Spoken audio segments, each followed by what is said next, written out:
they shut the doors. All the windows get covered like as if they're closing. And we're like, what's going on? Switch on the TV. The Germany-France game is being played and there's bombs going off right outside the stadium. And then it turns out the Bataclan attacks are happening. And we were there for like 3-4 hours in the dark. Like they had to put candles out and all that kind of thing. And they wouldn't let us out because no one had any idea what was going on. How did you get laid off? My manager, she's like, hey, Hao, I heard what happened, but just FYI, we got to keep going, be on Zoom at this time or whatever the platform was. And I was like, okay, that's kind of weird. And then, I got laid off. And it was my dream job. It really was. It starts with just taking that leap. Man, you have to work hard. You have to be incredibly smart. Choose something that even if it fails, you are going to be proud of it. Doesn't matter how badly you got beaten in that. Be kind, be kind, be kind. Become a better person, a better leader, the better business. Go with your gut. I'm Samuel Donner, and this is Finding Founders. As if being trapped, seeking cover from bombs wasn't scarring enough, just 24 hours later, Hao was laid off from his dream job. He found himself across the globe without a job or a clue what his next step would be. But somehow, he'd find opportunity in Vietnam. Today, Hao Tran is the CEO and co-founder of Vietcetera, one of the biggest multimedia digital networks in Vietnam that connects Vietnam with the world and the world with Vietnam. As a mentor, speaker, and innovative business leader, Hao has paved a new way through the world of business and culture. But it all started with a seemingly peaceful dinner in Paris. So you graduated from Brown, landed a managerial role at Hotel Tonight, which is like pretty sleek startup acquired by Airbnb, right? Yeah, that's right. I don't know if it was acquired at that point. I joined before, but right after I left, they actually got acquired. So I want you to tell me about the business trip you were in Europe and the text you got from your manager. Yeah. So this was back in November 2015. Hotel Tonight had very generous perks. And one of them was that you can actually work at any Hotel Tonight office and they will reimburse your flights up to a certain amount and reimburse your hotel stays up to a certain amount. So I was there at the company for almost 2 years at that point, I believe. And I decided to go to Europe. But I went to Europe because I also timed it with the Airbnb Open, ironically. That was the first ever Airbnb Open. It was an event that the company did, not Hotel Tonight, Airbnb, did to recognize its super hosts. Yeah, no, those events were huge. Yeah, it was in Paris, and I was one of the super hosts at the time. I had a place in San Francisco that I was renting out on Airbnb, and I rented out hundreds of times because I knew all the data about the hotels in San Francisco, when it was selling, when it was not, and all the rates. So I arbitrage that data to then price my own Airbnb. So I would actually pick dates to travel and then let out my entire Airbnb during those high peak dates because I knew they would get booked with very high confidence and very high rates as well. Like in fact, during Dreamforce every year in San Francisco, I think it's like a 1-week event, the rates just go skyrocketing because something like 50,000 guests, I want to say, or some absurd number come to descend upon San Francisco to go to Dreamforce. And all the hotels are sold out because there's only a certain number of 4 to 5 star hotels in San Francisco. I feel like that has like the ethos of Airbnb written all over it. Exactly. I intentionally rented a 2-bedroom to flat in San Francisco to do specifically that because I would live in one room and rent out the other. And I liked meeting people.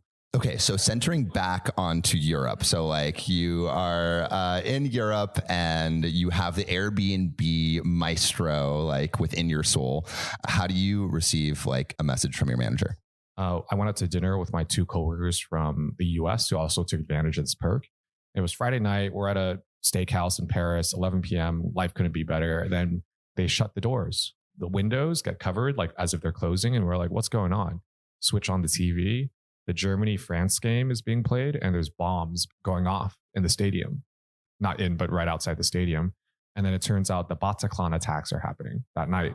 We're like freaking out because my phone's dead at that point. I actually posted an Instagram with my coworkers just having a great night just like minutes before my phone died and minutes before this whole thing happened.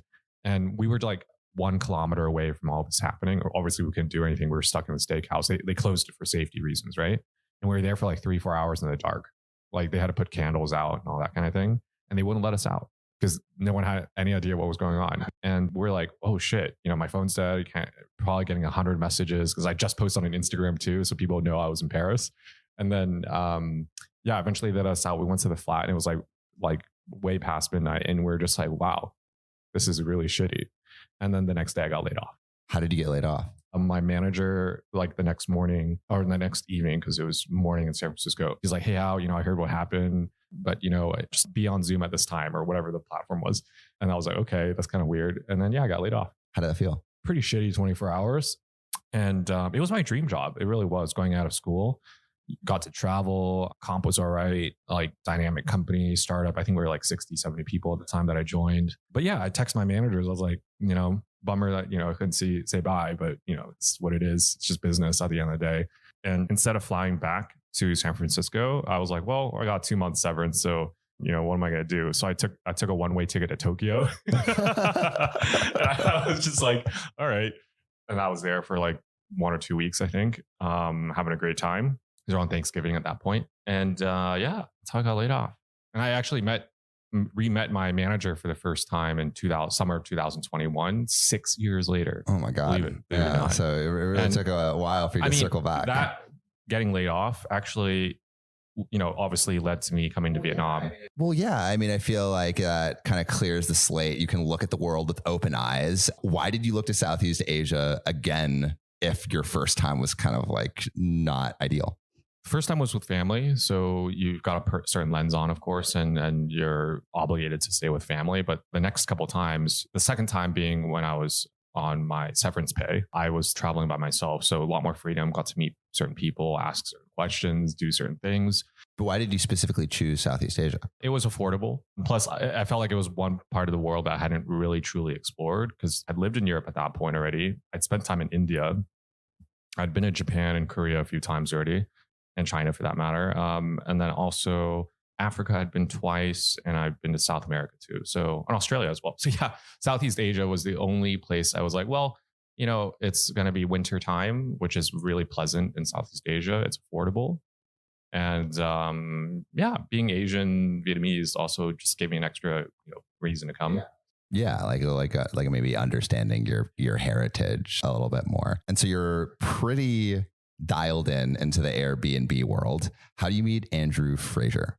I obviously had a limited budget, couldn't stay at hotels at the time. So I just surfed on Airbnb in all the cities I was going to. And in Ho Chi Minh City, I just happened to book his, like a private room in a house. I wanted to meet people. I didn't want my own place necessarily at the time. Plus I didn't have money. So I think his place was like $20 a night or something, or really low. And I ended up booking it. And some Aussie guys like just taking over this like 4-bedroom house, like a tube house. It's one of those really tall houses, but skinny. And he's like, yeah, welcome to Ho Chi Minh City, blah, blah, blah. And I'm like, what do you do here? He's like, yeah, I trade Bitcoins. I run, I'm also part of this like tech company that I help out with as well. He's just kind of like a bit not like full-time committed at the time. He's trying to figure out what he wanted to do next, basically. And in the meantime, he was just like doing Airbnb to make a little side income, meet some people. And we just got along really well. I was so lucky. Like, life is just incredible sometimes, and you never know who you meet. Anyways, he just took me out. And I remember that first night, his like cousins from Australia were in town, and he was like, yeah, let's go get some auk, which is like shellfish, snails and stuff like that. So we went to this place. I remember I landed that morning, and that evening we went out. We're talking like 1,000 people sitting in this Oc Dao place on Nguyen Chai Street in District 1 in Ho Chi Minh City. And it's just like chock full. You could see the energy. It's like a Monday night or something like that. I'm like, wow, this city is pumping, right? And then right after that, we went to some bars and whatever. And yeah, I was quite grateful for that, obviously, introduction by him. And we spent the next 3 days like a person out. like that opens a city up for you. But at that point, like, are you thinking this is somewhere I want to live, or you're just like, this is a cool place? It was interesting. It was cool. And I was like, wow, okay, he's obviously, this particular person's done pretty well for himself. He's found a community. But for me, I was like, well, I accepted my new job already at that point. I was actually interviewing remotely, and I got a job at Flexport and DoorDash and a few other companies actually. And at the time, hiring was still pretty easy if you wanted to get a job. Like, yes, I got laid off from one company just because it was not managed at the time very well. But moving ahead, it was pretty clear to me I was going to go back. Went back to San Francisco. But I remember the last day, Andrew was like, hey, you should think about working here. Ha ha, see you next time. Like, as if like... As a joke. As a half joke. Yeah. We stayed in touch, of course, because we just got along really well. But I went back and it just sucked. It was like January, February, winter time in San Francisco. Everyone's back to hustling. So am I. And I remember I joined Flexport, and really cool company. Now you see what it's doing. But I joined it actually 7 years ago, something like that. Yeah, and I remember I interviewed with Ryan Peterson as well. That experience didn't go super well, just because within the first 30 days, my mind was somewhere else already. In Vietnam? Yeah, kind of. And like, I remember starting my job and just being like, I don't know, nothing's really exciting, inspiring from what I'm doing right now. It's not a reflection of the company necessarily, but it's just like, I didn't want to be there. I knew very quickly too, the team's like work scope didn't really match with what I wanted to do. It's like one of those things that startups always suffer from, right? They want to hire, but then they don't get the JD right or something like that. And I was like, yeah, okay. And within the first 30 days, I was already surfing the internet about jobs in Vietnam, like passively. So how did you come across the Wall Street Journal 500 startups article? I don't even remember, but just searching on Google like news probably. I remember seeing it and being like, why would anyone want to do that in Vietnam? Like, especially if you're like an American company, you should be deploying in Silicon Valley, not in a random place in the world for whatever reason. So you literally thought I was like, oh, this is dumb. Yeah, I thought it was not feasible. Like, this is not a business like you can feasibly run and be successful. But anyways, I was curious. I was curious and like, wow, okay, I want to know more. Like, who wouldn't? And then so I decided to go online and just find the contact, and I ended up searching like all types of variations of his email address. So this is Bin Tran. Yeah, that's right. So I was like searching Bin at BT at Tran at like every email format. Like every good salesperson would do. I'm very familiar. You find the domain of the company, and then you just try to send an email, a cold email. Yeah, there's like 7 email formats, like first name, first letter, first name, last name, name, first name, dot last name. Yeah, every variation possible. And I just bumped into it. Finally, went through, and he actually responded, and he was like, "Yeah, let's get coffee." What did you say to get him to respond? Sales, you got to be fast. You got to know who you're emailing. Like when I get these let's say interns or salespeople who want to sell me something or join the company, and they send me this like essays. I'm like, damn, who got time for that? They don't. It's not even that. It's just like they don't understand who they're talking to. Like, I mean, all people in life are busy, okay, but especially like as a CEO, being busy is not a good excuse. That is a fact.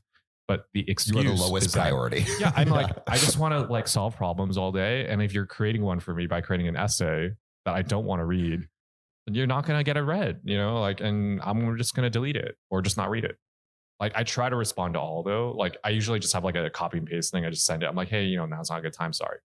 Like, it's just really fast. At least I respond. Well, I appreciate you not sending that to our long email. Sure. Yeah. I mean, anyways, I usually just archive right away, but to him, I still have the email actually. The title's like, Vietnamese American, 22 years old, worked at this company, wants to learn more. Like, super short. The email itself is like 2 sentences. It's like, hey, I read this article. I copy and pasted the URL link. I was like, really cool. I want to work for one of your portfolio companies. I live in San Francisco too. Can we meet? But at the time, they were only hiring interns, right? They weren't even hiring. They just announced the fund. They did PR so that they can get LPs to know about it. So they hadn't even closed the first close yet. So there was no open positions. Yeah, there are no open positions. They hadn't even operationalized. It's like opening a bank account, but there's no money in the bank account. So how did the coffee go? Really well. He actually responded. We agreed to meet the next few days. I could pull up the name. I remember the place in San Francisco though. It looks like a factory. Yeah. And he had like probably a quick response where it's like, this coffee shop, 3 p.m. Yeah, something like that. And I was like, oh my God, I gotta like take the day off, luckily it was in San Francisco though. So I remember going and, this guy's pretty successful. He like sold a company for $200 million. But one thing I realized too is that successful people are not actually that busy. Like if they want to meet with you, they will make time. Yeah. If they're really successful, they've delegated everything away. Well, that too. So young people, they have this perception that I got to pray to the gods to meet these people. It's not like that. Actually, if you just help solve even the smallest problem for them, they will probably respond. But if you don't solve anything for them, then they will not respond. So anyways, I met with them, and because he was hiring, he obviously managing his portfolio. I was like, okay, smart kid, speaks Vietnamese, works at Palantir. Okay, he must have some head on him, right? So I got to meet him, and within 20 minutes, I realized like, hey, I actually want to work for this guy, not these portfolio companies. So I just straight up asked him, can I work for you instead? And he tells me how, that's not a good idea. We're also not ready right now. I'm like, what do you mean? He's like, yeah, we can't afford you. Because how much were you making at that point? 6,000-7,000 plus bonuses, commissions, or something like that. So maybe 10K a month at that point. So like over six figures at that point. Yeah, for sure. And which in San Francisco, I mean, like San Francisco, it's okay. Good. Entry level, you're getting your career started. You can't ask for more. And anywhere else in the country, that's like a lot of money too. Exactly. And he was like, yeah, you're doing well. Keep going. You got great companies on your resume. You're probably making some change. And I was like, no, I'm talking to you right now. I'm like, let me know what you can do. $300 a month.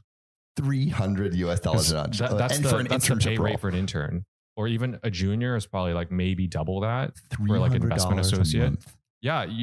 We as Westerners, we take for granted like what we have in places like the US. In Vietnam, young people are really scrappy for opportunities. They're very hungry. And I see that at my company and at places around. But when you started at that, like when you saw that number, what did you initially think? Did you either like, I got savings, who cares? Or was there any shock to that number or no? Well, one, I was not surprised just because I'd done research online already about expectations. So it's not like, oh my God, but I was in shock about my relative standing as already a full-time employee in Silicon Valley.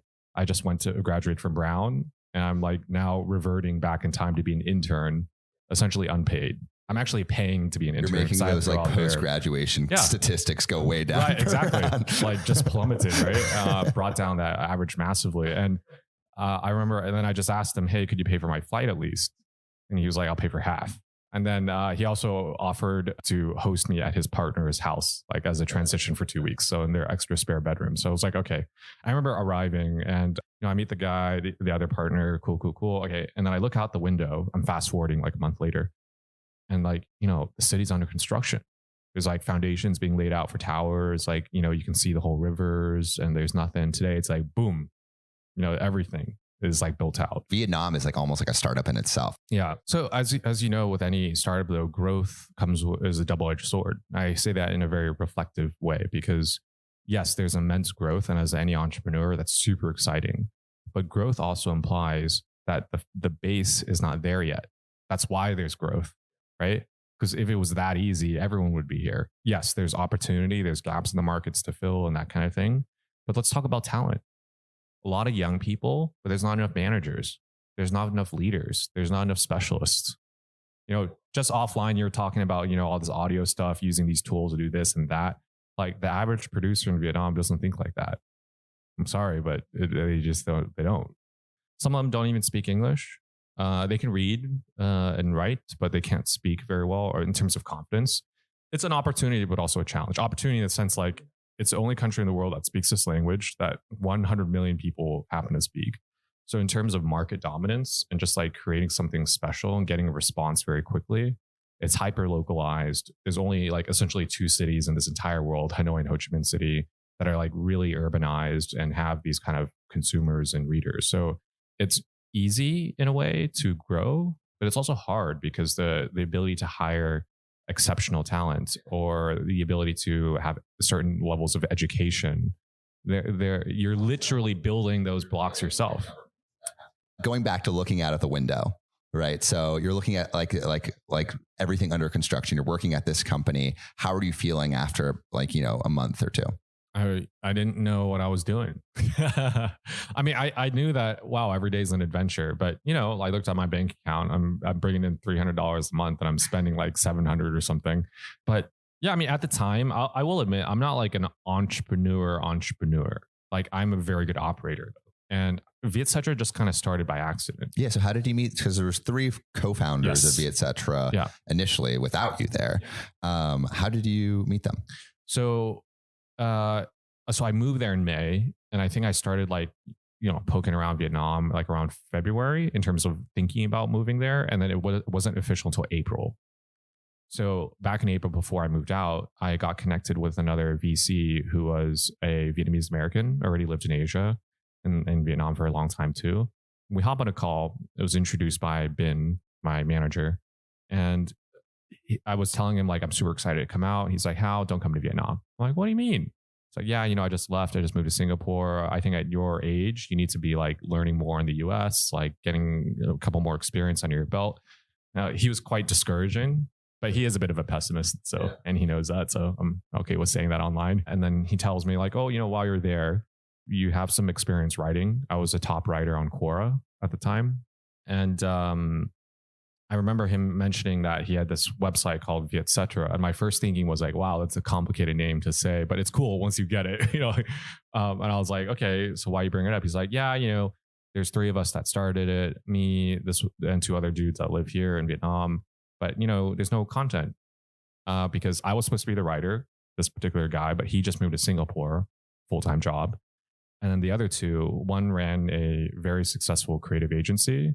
And the other guy could not write. He's like a designer. He just doesn't know how to write properly. So they're like, yeah, we're looking for a writer. Do you want to join? We'll pay you, I think it was $200-$300 a month, and we'll give you 15% equity. I was like, wow, okay. I know, yeah. 15% equity. Well, I mean, it was just a blog. Yeah, that's true. I was like, okay, still, whatever, fine. Yeah, I know. It was crazy, right? That's like a founding opportunity. That tells you a lot about the talent market here in Vietnam, because like this guy literally never even met me, and he already offered 15% equity on the Zoom call.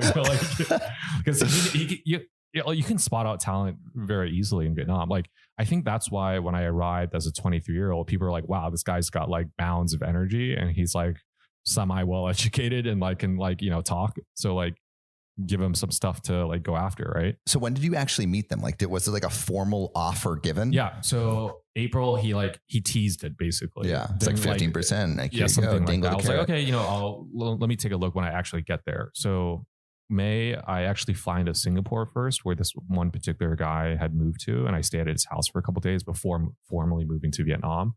That's when we got to know each other. I stayed at his house, blah, blah, blah, like had a great time. Then I flew out to Ho Chi Minh City, where in the first 2 weeks that I arrived, I met the other 2. And where's Guy in the mix? He was in Vietnam. Me and Guy were the ones that truly worked together, because the other 2 were running their own things or weren't even in Vietnam. And so he was the designer?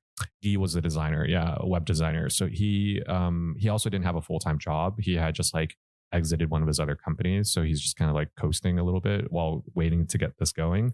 So the 2 of us end up like writing articles and taking photos and uploading it on a blog, on a WordPress, about the entrepreneurs we were meeting, kind of like this, but in text form and photography form. Can you tell me about Maru Chocolate? Because now it's huge, but like back then, like they were like kind of coming up. Sure. That was actually the first article that I wrote on Vietcetera. At the time that I wrote my first article, there was like 5 on the website. There's only 5? Yeah, only 5. They were terrible too. Not even that interesting, written by the other guys. So yeah, that was my first article. And yeah, Maru, like we in a way we kind of like grew up with them. And there's this like cohort of businesses that started, let's say, give or take 10 years ago, that were all about elevating Vietnam's brand. That doesn't mean expensive. It just means like they're doing something that helps brand the country rather than commoditizing it. Because Vietnam, as like with most manufacturing countries, they usually just do OEM white label and they just go ship it abroad. But there's a generation of brands that are like truly like Vietnamese branded and selling to Vietnamese or selling to abroad. Because like there's another company that competes with Maru that don't actually have their own brand. They just white label everything. They sell it to 5-star hotels, that kind of thing. And there's nothing wrong to both models. They both have their other different challenges, but it tells you a lot about the evolution of the country, because it's still a very attractive manufacturing base for OEM, white label, anything. And you can find tons of suppliers for just about anything.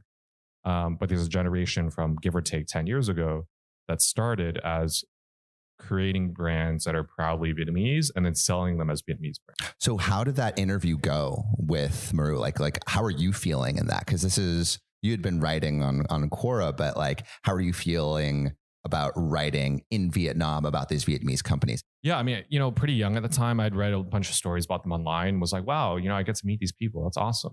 And I think that's why I still do this job today, because I get to meet people like that. It's like a mini MBA every time that you get to just sit down, listen to someone share some stories, and you can share some stories in return as well. And at the time, I was a bit shell shocked actually, because I had read about these guys and done a lot of research, and I was like, wow, this is incredible. I wish I can build a business like this one day too. And you're learning how to do it from those people. And so initially, Vietcetera was more business focused, right?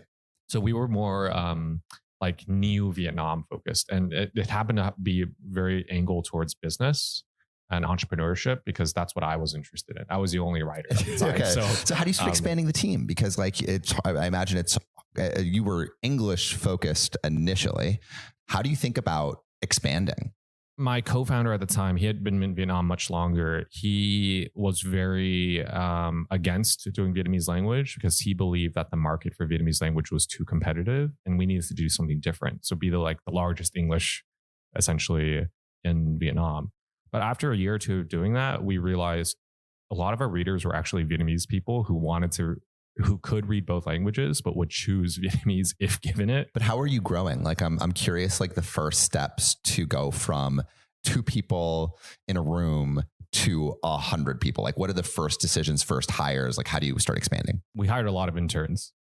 A lot of young people reached out to us kind of offering their skills. Kind of like one of them was an animator, actually, a video animator. And she was super talented, just studying in the US, came back home to Ho Chi Minh City and just emailed us. It's like, hey, I just got back home. I love the stuff you're doing. Can I animate some of them into like motion graphics and all that too? So I responded within 15 minutes. I remember I was in a coffee shop and just reading the email that we got. I was like, yeah, let's bring her in. So she comes in the next day, super nervous, like 22 to meet the CEOs. I wasn't that much older than her, but like I remember she's like, oh my god, like here's the 2 guys that started Vietcetera, because we were quite popular in a niche way at that time. Even though we published almost no content. How did you become popular? Like, how did it go? It's crazy, right? I look back and, it goes back to what I was saying before. There's a lot of things that haven't been done here yet. Like we take these things for granted in the US where English is the main language. Billions of people speak it. We've been, as a country, very wealthy. So there's tons of niche content that could live and exist because of that. But in Vietnam, it's not. And so as soon as there was even something, even though you weren't publishing a ton, it developed a following. Yes, the response was huge. To the point where you're getting people, like young people, to like just randomly apply because of how like interesting and cool your brand is. Yes. Wow, that's amazing. And we even did international recruiting because like the Vietnamese overseas started following us too because of English.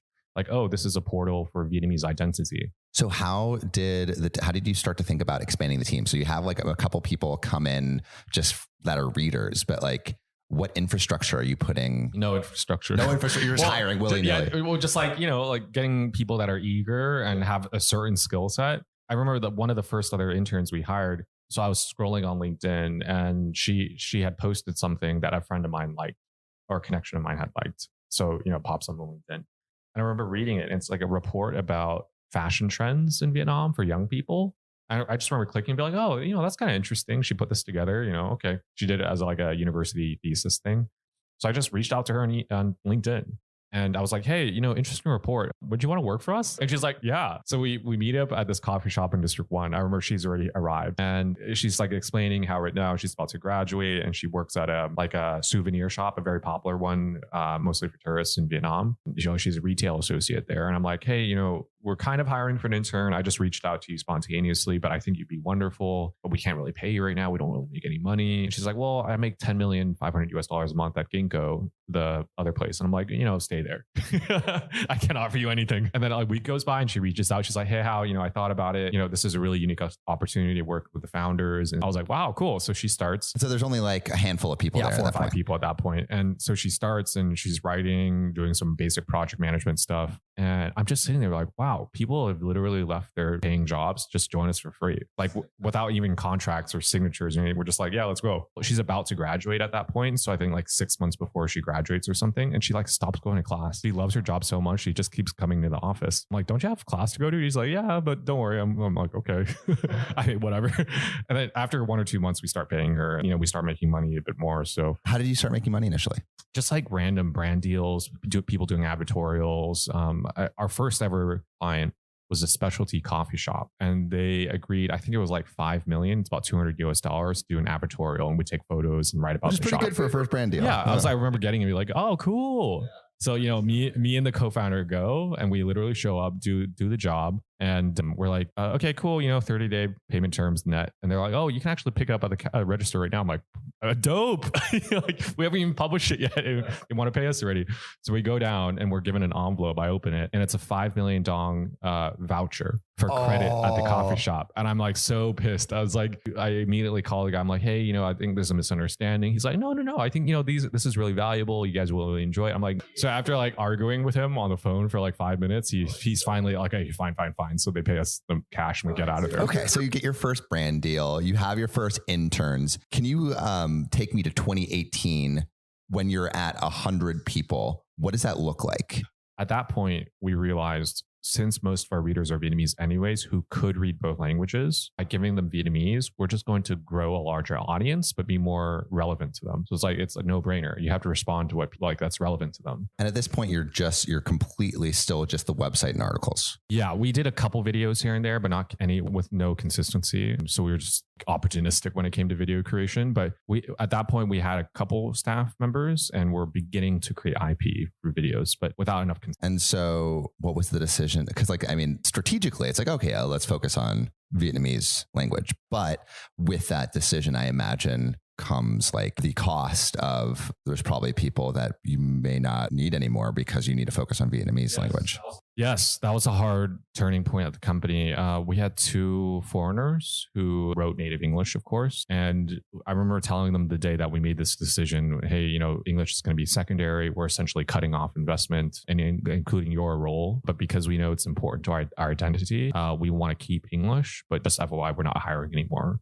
And you can keep your current salaries as well, but we may phase them over to like a freelance. People got pissed, and but the business has a direction to make. I felt bad, but at the same time, you have to stand your ground and, play with, you got to be empathetic. And I do know I'm a little bit too logical, not empathetic enough, but at the same time, like, this is a business decision and we've made a solution. The solution is not just keep paying them just because we like them, right? It's just like, we got to like make a decision here. And this is also, I think, something that every founder has to go through. Like, your first like fires, your first downsizings, like your first strategic change. Like that's, I think, something every founder goes through. And I think like, it seems like you handled it pretty well. And you made the right decision. I think so.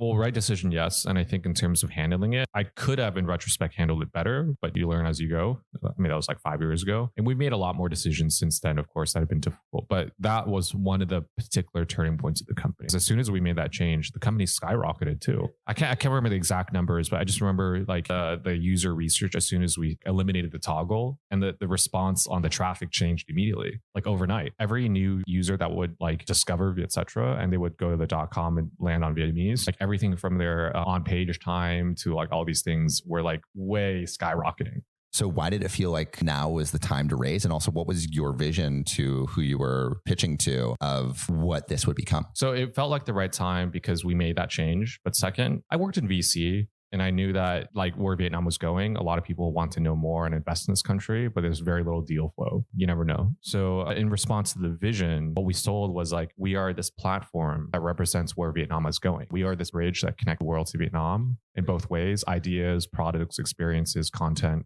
people. And people love that too, because the angel investors, who are almost all in Vietnam, knew that as well. So how did you think about that money in terms of runway, in terms of what you need to invest in? I will admit I'm very irresponsible with money. I'm very good at generating revenue as an individual. Like I can make sales happen and make deals happen.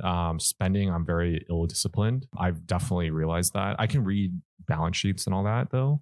So it's kind of unsustainable because I'm like, okay, just spend, then just make more money. But that's not necessarily the objective here, right? It's to be disciplined on gross margins, among other things. And we have a CFO now, joined 2 years ago, and she is so good. Oh my God. Like she's both my best friend and worst enemy. But I say that in a good way because you kind of need that balance. I want to actually talk about the CFO in a little bit. What do you think is like the best way you spent money up until 2020? So we'll like lead up until 2020 and like the worst ways. Best ways, because we had working capital available, we were able to make hires quickly and not really think twice. And some of those people have been exceptional. And I'm not saying like they were super well compensated, like made thousands of dollars.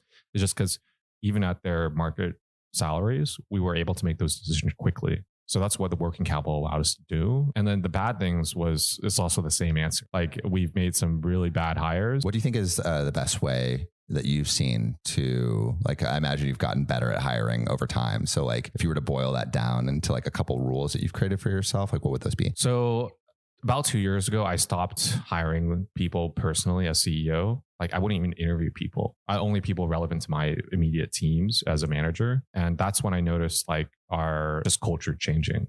And I recently took back hiring. I had to interview every single person at the last stage, like even if it's just 5, just say hello and see what their response because is. like the CEO is like also the mascot of the company, you know? Yeah. And I think I left the ball, put my eye off the ball on that, delegated it to, other people. I think in a country like Vietnam or Asia in general, there's basic things like, I'm not afraid to share these things either. It's like, you don't know what you don't know. And when you mention like, oh, we use all these tools and do this for, we know where to access education. And when I mentioned that people in Vietnam, because it's not in Vietnamese, don't access it. Well, if you have enough curiosity and you speak English already, like you learn English, chances are you have the ability to access these things. It's all for free. And if you're not curious enough to discover these things, even though you speak that language basically perfectly and it's all free, and you work in the industry, you're kind of living under a rock. And so we test people. Like I put a new question application just last week. Rate from 1 through 10 your comfort level of using AI tools. And anyone that's under a 5, we just don't interview them. Because like moving forward, people need to realize that AI is coming, whether you like it or not.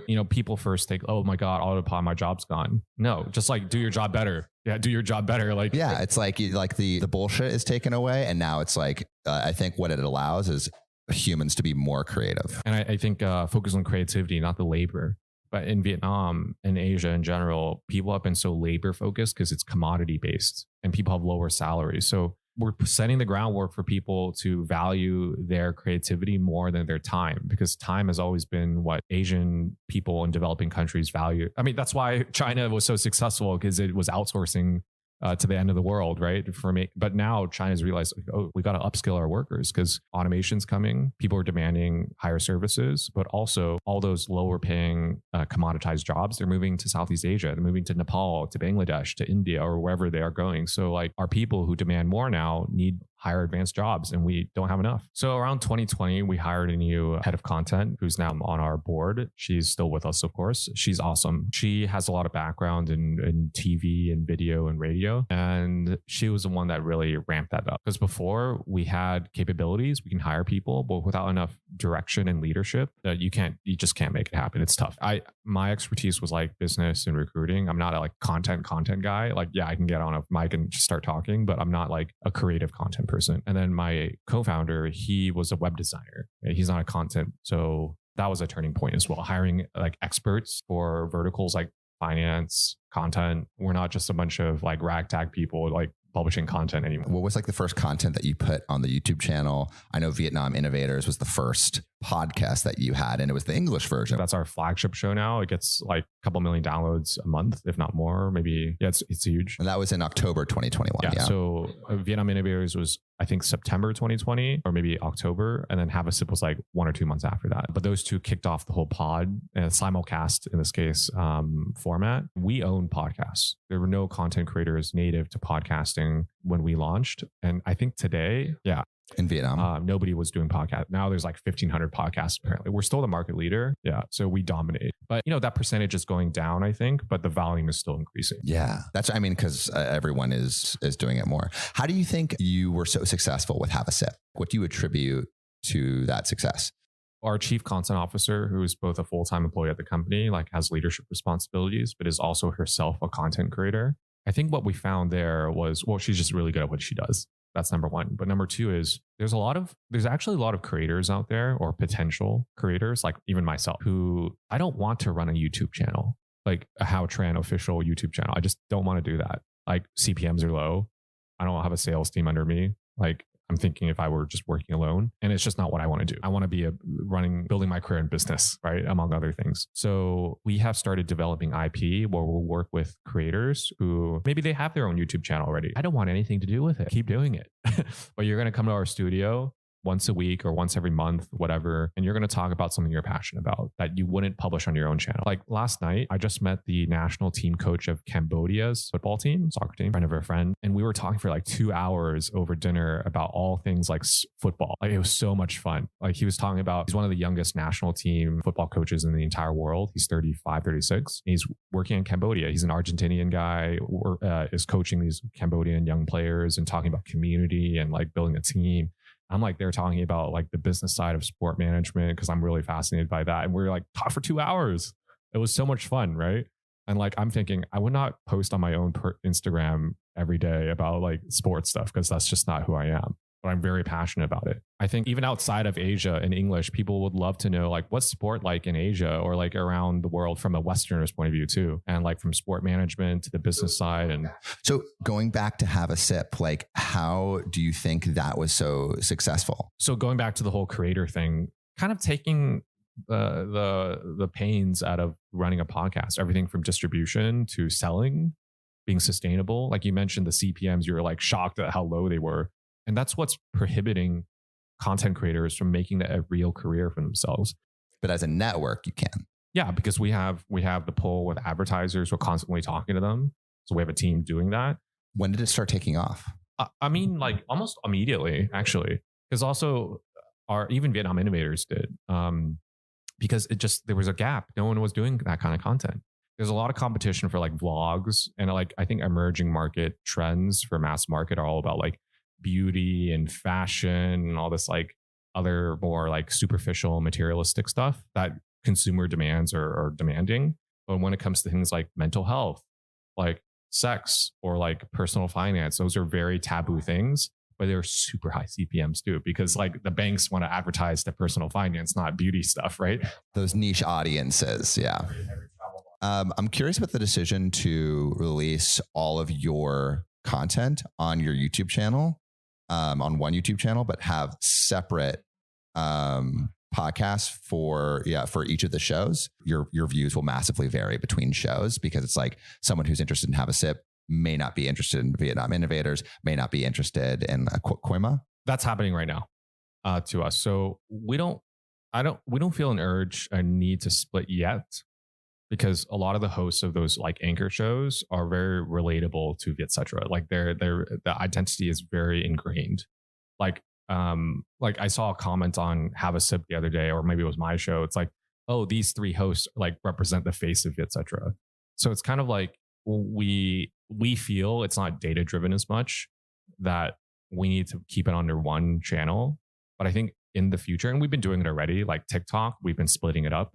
Because TikTok, based on the algorithm, it's a bit more discovery focused, and it's much easier to spearhead new shows. Like YouTube, it takes a couple months to a long time. Yeah, but TikTok can blow up in 1 month, and that's what's happening. So YouTube, we're not quite ready for that yet, I feel like, and also the CPMs are so low, anyways.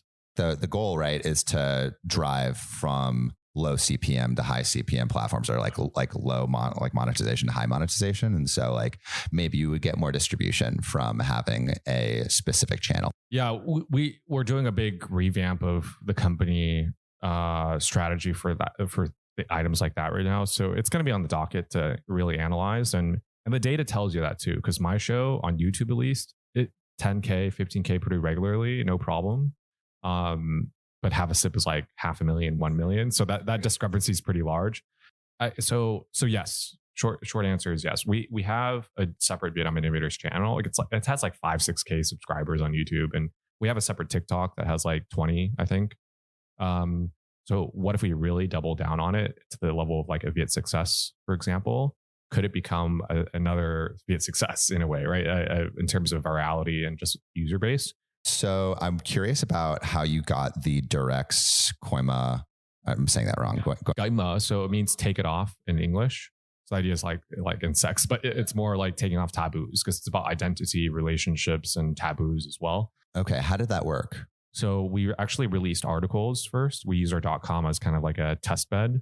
Like articles are really fast. They're really affordable compared to videos and podcasts. So we just released content under IP that we would create to test. And the response was huge. So we ended up taking that data and being like, hey, We went to Reckon Meet Johnson that owns Durex, and we were like, hey, you got to sponsor a podcast version of this IP. They're like, okay. So they dropped $50K for a season to like sponsor it. So we took that capital to like make it happen. And then 3-4 years running, still sponsored. So it's like recurring revenue.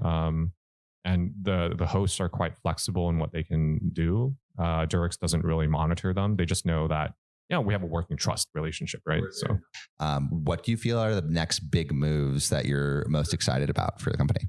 I think expanding that IP beyond content and then putting ads on it. I think that's where things are moving in the West too, where creators have IP and they like Mr. Beast does burgers now, right? Or I think he's eliminated that Feastables. We are thinking in similar ways, but relevant to Vietnam, of course. And each show will soon have its own P&L. It does already, but thinking about the brand management side of things, we have an advisor, and she was telling me how brands like Unilever and Nestle launch these mass market brands. They do a lot of user research and they create a product that responds to it. They think about marketing position. Is it upper? Is it lower? Is it in the middle, urban or the provinces? What price point? Who are they targeting? And then once it's released to market, you have people monitoring sales like on a daily basis. And where do we want to take this podcast to? Because it's not just another episode. And in the past, we were just like, okay, episode by episode. And I think the content is just the foundation. If you think about the IP and where it can go beyond content and advertising, it's quite exciting. Because at least in our world, we're thinking that the Vietnam Innovators podcast is only 20% of revenue in the future. So where's the other 80% you might be asking? Well, it's coming soon. Thank you so much for listening. If you haven't already, make sure to subscribe, rate the podcast 5 stars, and share with a friend. If you have any questions or comments, DM us at Finding Founders Podcast on Instagram, LinkedIn, or Facebook. Finding Founders is produced and hosted by me, Samuel Donner. Our audio editing team lead is Ashley Jimenez, with support from Jessica Morales, Miley Lipton, Siyu Pan, Kenny Ray, Josie Yo, Matt Fernandez, and Merritt Hill. Our outreach and research team lead is Desiree Nunez, with support from Marissa Granados, Monica Lee, Sarah Tiersma, and Yao Will. To see more of what we're up to, subscribe to our newsletter at findingfounders.co. Thanks again for listening, and see you next week.